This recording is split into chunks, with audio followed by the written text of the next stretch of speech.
Hi guys, and welcome back to my YouTube channel. So in this video, I'm going to speak about exactly how to calculate ROI on different strategies. It's going to be a little bit different when you're calculating how much cash flow you're going to be getting, for example, from just a standard buy-to-let or a HMO, than you would be if it was a BRRR strategy, where you actually buy a refurb, rent, and then refinance the property.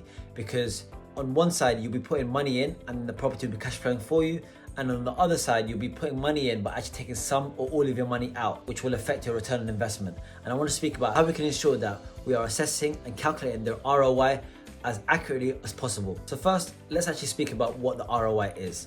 So the ROI is the return on investment. It's the annual profit divided by the cost times 100, and that will give you your percentage. And this is such an important metric because it's going to enable you to understand how much of your initial money you're going to be getting back within the first 12 months.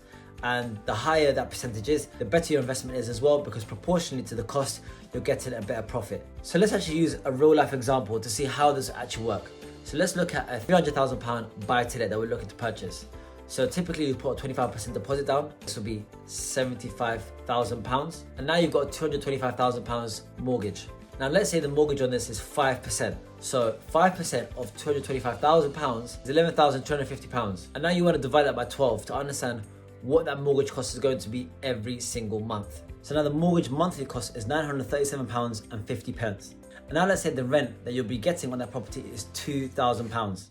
And with letting agent fees, let's say for example, it's about 10%. So from that £2,000 rent, the letting agent fees are actually taking £200 to actually manage the property and the tenant on your behalf. And then there's maintenance fees as well. So typically I like to add another 10% reduction to that rent as a maintenance buffer. So again, another £200. So now let's break this down to monthly profit. Your rent, that's £2,000. You've then got your mortgage, that's £937.50. You've got your maintenance fees, that's £200. And then you've got your letting agent fees, that's £200 as well.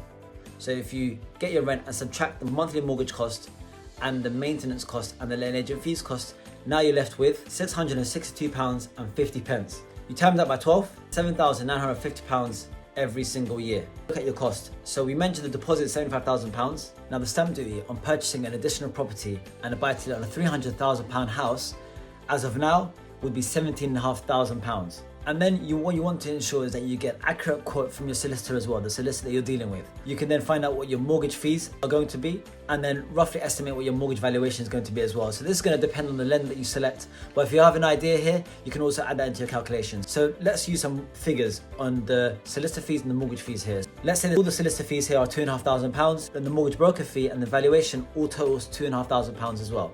So now you've got your total cost for this buy-to-let. You've got your deposit, which is £75,000. You've got your stamp duty, which is £17,500. You've got your solicitor fees, which is £2,500. And then you've got your total mortgage fee and valuation, which is also £2,500. So the total fee here is £97,500. If we examine this with the profit, our yearly profit is going to be £7,950. Divide that by your total cost, which is £97,500. You're left with 0.081, but you times this by 100, now you've got 8.1%, which is the return on investment on this buy-to-let. Now let's use a slightly different example on a HMO. How would this change? So a HMO, you would be letting a property out to 3 or more unrelated occupants, and each occupant would be responsible for paying their rent.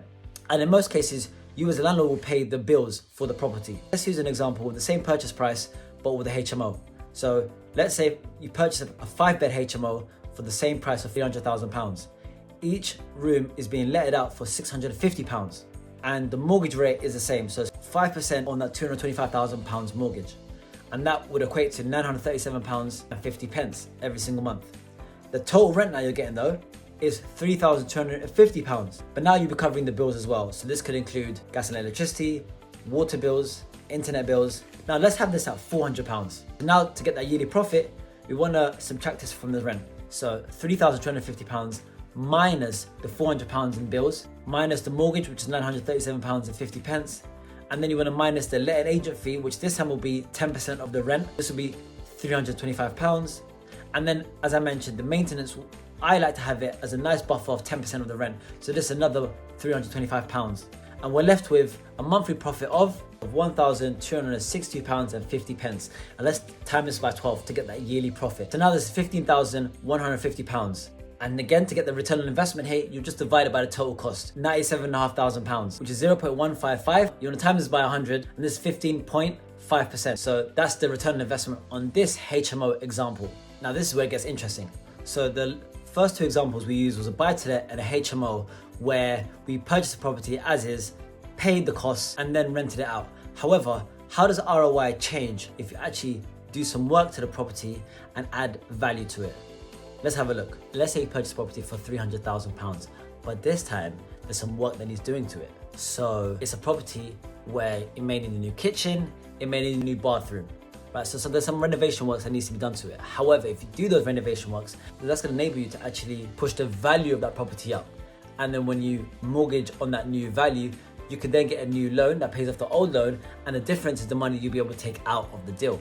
So let's say now you purchase that property. In addition to the cost that we mentioned, there's also renovation costs, and let's say you're actually purchasing this under a bridge as well, and this all comes to £25,000. So now the total cost is £122,500. However, now once the work has been done, that new property is now worth £450,000.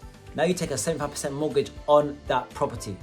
So now that new mortgage is £337,500.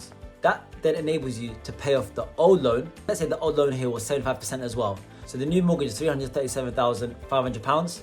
The old loan was £225,000. The difference between these two loans now is £112,500. And that is a loan back to you. That's the money now you've been able to take out of the deal.